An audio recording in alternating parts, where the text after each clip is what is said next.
नमस्कार मित्रों,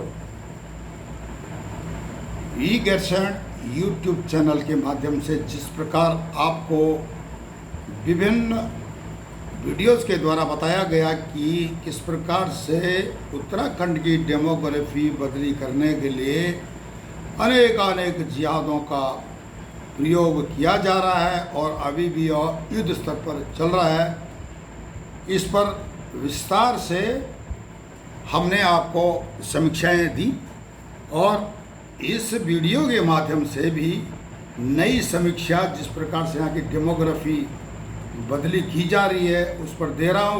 वो है काम रोको जिहाद। प्रशासन में बैठे हुए अधिकारी और कुछ कर्मचारी, इसमें सब नहीं है, अधिकांशतः राष्ट्रवादी हैं और वे अगर इन्वॉल्व भी हैं तो छोटे मोटे भ्रष्टाचारों के साथ इन्वॉल्व हैं। इस प्रकार के संगीन अपराधों के साथ वे इन्वॉल्व नहीं हैं और जो संगीन अपराधों के साथ इन्वॉल्व हैं वे लगभग पकड़ से बाहर हैं। किस प्रकार से वे कमीशन लेते हैं और काम करने के, मतलब जो काम देश का करा था, जो बजट पास किया है लेजिस्लेचर ने, उसको किस प्रकार एक्सिक्यूट करते हैं, कार्यान्वित करते हैं, उसका तो वो लेते ही हैं ठेकेदारों से। लेकिन यहाँ पर एक बहुत गंभीर समस्या है कि जिहाद का पैसा भी उन तक पहुँचना शुरू हो गया है ताकि वे काम रोकें और राजनीतिक स्तर पर जो पार्टी अच्छा काम कर रही है, सत्तासीन है, उसकी छवि को खराब किया जा सके कि और लोग काम नहीं करने दे रहे हैं, काम नहीं कर रहे हैं। इसके लिए प्रशासनिक अधिकारियों को पैसा पहुंचता है हवाले के माध्यम से। गजवाए हिंद की सोच के तहत यह पैसा विदेश से भी आ रहा है। विस्तार से बताने का प्रयास करूंगा। आप हमारे चैनल पर बने रहें। हमारे चैनल ई गेरशन को लाइक करें, सब्सक्राइब करें, कमेंट्स करें और शेयर करें। अधिक से अधिक लोगों तक जागरूकता फैलाने का प्रयास करें, शेयर करते रहें। मेरा नाम मदन मोहन ढोंडियाल है। आपने सुना होगा सच्चर कमेटी रिपोर्ट के बहाने संसाधनों पर पहला हक मुस्लिमों का माना है। सच्चर कमेटी की रिपोर्ट किसने बनवाई थी, किसके समय बनी थी, इस पर भी ध्यान देना पड़ेगा। यूपीएससी में इस्लामिक स्टडी को एक सब्जेक्ट बनाया गया था जिससे उन्हें बड़े पैमाने पर प्रशासन में घुसाया जा सके। कांग्रेस ने 70 वर्ष में ऐसे बीज बोए हैं कि अगर आज सनातनी अपने हक के लिए लड़े तो भारत एक इस्लामिक देश बन सकता है। यह बात मैं नहीं बोल रहा हूँ, यह बात आज से 4 साल पहले, लगभग 3 साल, 3.5 साल, 2020 के सितंबर 14 का यह जो सोशल मीडिया पर ट्रेंड चल रहा था कि मुस्लिमों को यूपीएससी के जरिए कांग्रेस सरकार के समय से प्रशासनिक अफसर बनाने का बड़ा षड्यंत्र चल रहा है। यही नहीं, कुछ राष्ट्रवादी जो न्यूज़ चैनल है, सुदर्शन न्यूज़ जैसे, वे भी कह रहे थे कि उर्दू भाषा और इस्लाम पढ़ाकर सरकारी सेवा में भारी पैमाने पर मुस्लिमों को प्रशासनिक अफसर बनाया जा रहा है। यह भारत में इस्लामिक जिहाद है। इससे 125 करोड़ हिंदू चिंताग्रस्त हैं। अब करेक्ट सर्वेक्षण तो हुआ नहीं, 2021 का जो सर्वेक्षण होना था, जनगणना का हुआ नहीं है। उससे तो और भी आंकड़े चौंकाने वाले आएंगे कि अभी जो लोग जिनको अल्पसंख्यक बताया गया है वे वास्तव में अल्पसंख्यक हैं या ये बहुसंख्यक हो चुके हैं, इनकी संख्या बढ़ चुकी है। सोशल मीडिया पर दावा किया जा रहा था कि इस्लामिक स्टडीज़ विषय के जरिए मुसलमान आईएएस, आईपीएस और आईएफएस बन रहे हैं, जबकि वैदिक या हिंदू स्टडी जैसे कोई विषय यूपीएससी परीक्षा में नहीं है। मतलब आपको कह सकते हैं कि गुरुकुल की शिक्षा प्रणाली के सब्जेक्ट यहाँ पर है ही नहीं, नदारद है। अब इस पर सरकारों को सोचना पड़ेगा, जनता को सोचना पड़ेगा कि किसको हमने साथ देना है, कौन इस विषय पर काम कर रहा है। इसको कार्यान्वित करने में कौन आगे आ रहा है, चाहे वो कांग्रेस ही क्यों नहीं हो। अगर कांग्रेस अपनी भूल सुधारती है, ऐसा काम करती है तो एक अच्छी बात है जिन राज्यों में है, लेकिन कांग्रेस ऐसा नहीं करेगी क्योंकि उसके मैनिफेस्टो में, एजेंडे में बात हट के। आप आंकड़े देख लीजिए यूपीएससी के, जो मेरे पास नवभारत टाइम्स में छपे हुए थे, उनका मैंने एक जो जिक्र आपको पहले भी किया था, और 2016 से अगर हम लेते हैं 2023 तक, तो जो यूपीएससी को क्वालिफाई करने वाले कैंडिडेट कितने थे, 1099 जो कैंडिडेट 2016 में बैठे थे, उसमें से 52 मुस्लिम कैंडिडेट्स ने, मतलब 4.73% ने क्वालिफाई किया था, जबकि इनकी अधिकांश की शिक्षा मदरसों की थी। 2017 में 50 कैंडिडेट्स ने मुस्लिम ने क्वालिफाइड किया, और यूपीएससी में कुल अभ्यर्थी 980 थे, मतलब इसको लगा करके 5.10%। 2018 में 28 ने क्वालिफाई किया, 759 कैंडिडेट बैठे थे। उसी तरह 2019 में 44 ने क्वालिफाई किया, 829 बैठे थे पूरे कैंडिडेट। 2020 में 31 मुसलमानों ने यूपीएससी क्वालिफाई किया, 761 बैठे हुए थे। 2021 में 25 जो ने क्वालिफाई किया था, और वो 685 एग्ज़ाम में बैठे हुए थे। 2022 में 933 बैठे थे, 29 ने क्वालिफाई किया था, और 2023 में 1016 बैठे थे, जिसमें से कि 52 ने मुसलमान कैंडिडेट ने क्वालिफाई किया था, जो 5.12।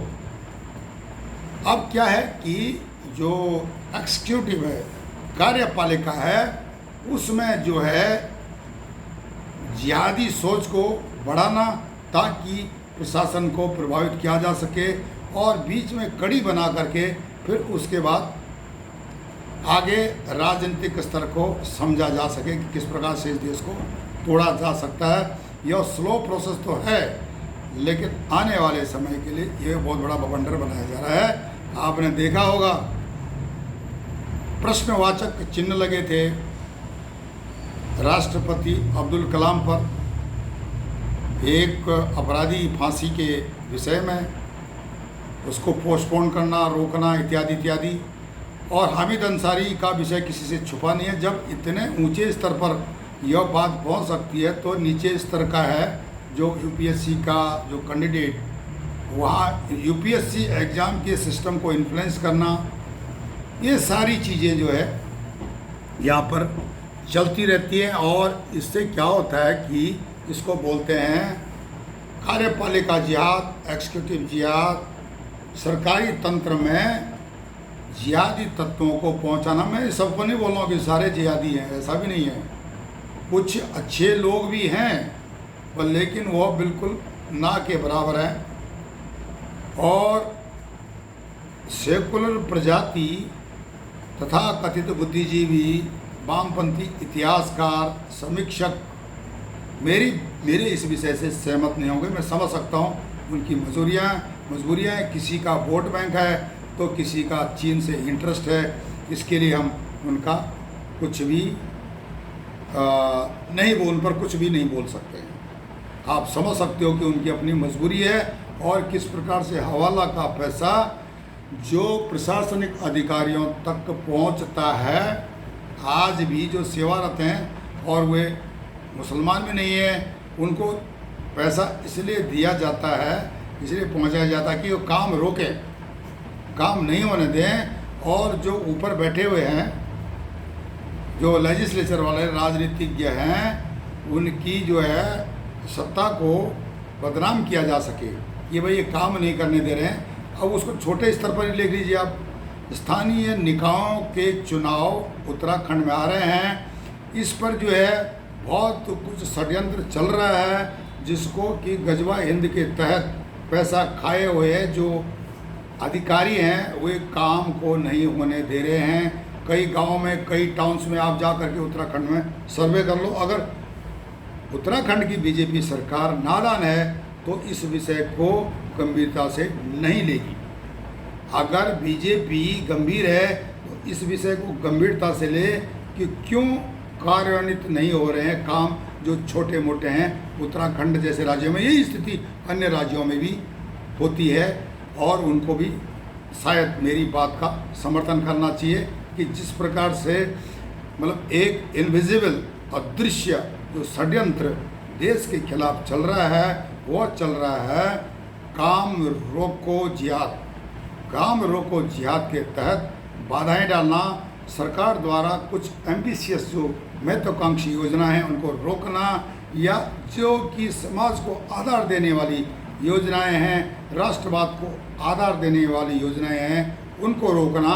इसके लिए वे अधिकारी जो कुर्सियों पर बैठे हुए हैं वे इन्फ्लुएंस करते हैं, काम को रोकने का प्रॉब्लम डालते हैं, कई प्रकार की जो टेक्निकल प्रॉब्लम डाल देते हैं। नहीं जी ये इतना डिले हो गया, तुम्हारे पास कागज़ पूरे नहीं है, वो तुम्हारे पास ये नहीं है, वो नहीं, ये सारी चीज़ें ला करके वो काम जितना पीछे हो सके पीछे हो सकता है। इससे क्या होता है कि जो सत्तासीन है, चाहे वो एमएलए ही है, उसको बदनाम किया जा सके। जो सरकार बैठी हुई है राज्य में उसको बदनाम किया जा सके। अगर राज्य में लोकल बॉडी में सरकार बदनाम होती है तो केंद्र में भी सरकार बदनाम होगी। ये तथाकथित बुद्धिजीवी सेकुलर प्रजाति के जो हैं इनको थोड़ा समझिए, उत्तराखंड की जनता समझे, उत्तराखंड के जनप्रतिनिधि समझें और इन पर अकॉर्डिंगली एक्शन ले। यह छोटी मोटी घटना नहीं है, एक बहुत गंभीर घटना है। किस प्रकार से यह तत्व उत्तराखंड जैसे मध्य हिमालयी राज्यों में हावी हैं। अब स्थानीय निकायों के चुनाव आएंगे, उस समय वे उन लोगों को सपोर्ट कर रहे हैं कि जो भारत विरोधी हैं, राष्ट्र विरोधी हैं, सेकुलर प्रजाति के नाम पर जिहाद को बढ़ावा देते हैं। जिहाद का पैसा उन लोगों तक पहुंचाया जाता है, पहुंचता नहीं है, पहुंचाया जाता है। ये सारी चीज़ें मिली भगत होती है तब ये पैसा, अब उत्तराखंड में यह पैसा चल पड़ा है। माइक्रो लेवल पर यह पैसा डिस्ट्रीब्यूशन हवाले के थ्रू हो रहा है, बहुत अच्छी रकम आ रही है। जॉर्ज सोरोस जैसे बैठे हुए हैं। ज़कात का पैसा विदेश से गजवा हिंद की सोच के तहत देवबंद से पैसा, मैंने बताया ना आपको, 2 लाख फेरी वाले और कबाड़ वाले उत्तराखंड में घूम रहे हैं। बाकियों की गिनती मुझे पता नहीं है, पर इनकी गिनती करेक्ट है। हमारा अगर सर्वे सही है, जो हमने पूछा है किस इलाके में कितने, किस इलाके में कितने हैं, तो इनकी संख्या 2 लाख से अधिक बताई जा रही। विशेषकर तराई वाले इलाके में, प्लेन एरिया में इनकी संख्या बहुत अधिक है। अगर उत्तराखंड सरकार इसको, जो सत्तासीन है, इस पर काबू नहीं कर सकती है, मंथन नहीं कर सकती है, तो आने वाले समय उनको बहुत भारी होने वाला है। क्योंकि जब स्थानीय स्तर पर जनप्रतिनिधि ऐसी सोच का होगा, तथा कथित बुद्धिजीवी, प्रगतिशीलवादी, वामपंथी, सेकुलर प्रजाति की जो सोच का होगा, तो वह क्या गुल खिलाएगा आने वाले समय में, राष्ट्रवादियों को किस प्रकार से तोड़ने का प्रयास करेगा, इसको आप अच्छी तरह समझ सकते हैं। तो इस प्रकार से काम रोको जिहाद को कार्यान्वित किया जा रहा है पूरे उत्तराखंड में, मध्य हिमालय राज्य में। क्योंकि मैं यहाँ की स्थिति को बता सकता हूँ, यहाँ की स्थिति क्या है। चाहे कांग्रेस सत्ता में नहीं है, लेकिन बाहर से यह काम उनके जो तत्व पहले से हैं, जो 10 साल पहले उनसे अच्छी मलाई बनाते रहे हैं, उनको तो तकलीफ है। अब उनकी मलाई बनने में उनको दिक्कत हो रही है। हर आदमी नज़र लगाए बैठे। वास्तविक डिक्टेटरशिप उस समय था जो कि अपराध और भ्रष्टाचार के खिलाफ मुँह खोलता था, उस पर जो कार्रवाई होती थी वह डायरेक्ट नहीं इनडायरेक्ट होती थी।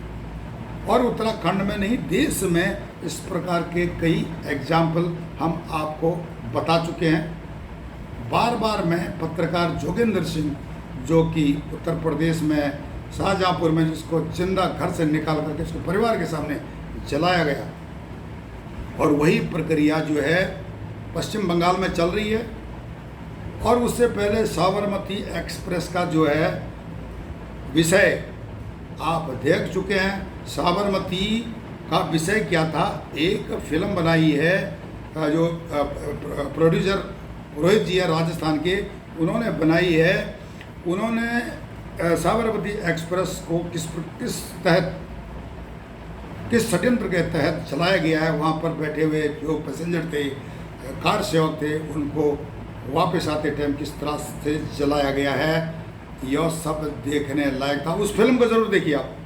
केरला की जो फाइल्स, कश्मीर फाइल्स, उसके बाद वो साबरमती का जो एक्सीडेंट या यह एक कॉन्स्पिरेसी, साबरमती बहुत छोटा हेडिंग दिया हुआ है जो प्रोड्यूसर ने, लेकिन बहुत अच्छी फिल्म है। इसमें आपको इस विषय पर सारा कुछ मिल जाएगा, किस प्रकार से मदरसों में या जो मौलवी बैठे हुए हैं वहाँ से जो है कॉन्स्पिरेसी होती है, और गजवा हिंद के तहत गजवा हिंद के सिपाही काम करते हैं। यह प्रक्रिया उत्तराखंड में चल रही है। उत्तराखंड के लोग इस प्रकार के उदाहरण हल्द्वानी में देख चुके हैं, पुरोला में देख चुके हैं, धारचूला में देख चुके हैं, और पता नहीं और कितना और देखेंगे आने वाले समय में। जो ऑल वेदर रोड है, चारधाम यात्रा की रोड है, उसके दोनों तरफ जो हैं अब्दुल बैठ चुके हैं। पत्थरबाजी अमरनाथ की तरह होगी, और ध्यान देना पड़ेगा उन साधु सन्यासियों को जो कि राजनीति करते हैं। वे इस विषय पर क्यों नहीं बोलते हैं कि चार धाम बद्रीनाथ, केदारनाथ, यमुनोत्री, गंगोत्री और 5 प्रयाग याद मुक्त होने चाहिए। उनको सोचना पड़ेगा। अगर वे नहीं सोचते हैं तो यहाँ की जनता सोचेगी, और आगे आने वाले समय में इसका जवाब देगी। आप हमारे चैनल ई-गैरसन को लाइक करें, सब्सक्राइब करें, कमेंट्स करें और शेयर करें। तब तक के लिए नमस्कार, धन्यवाद।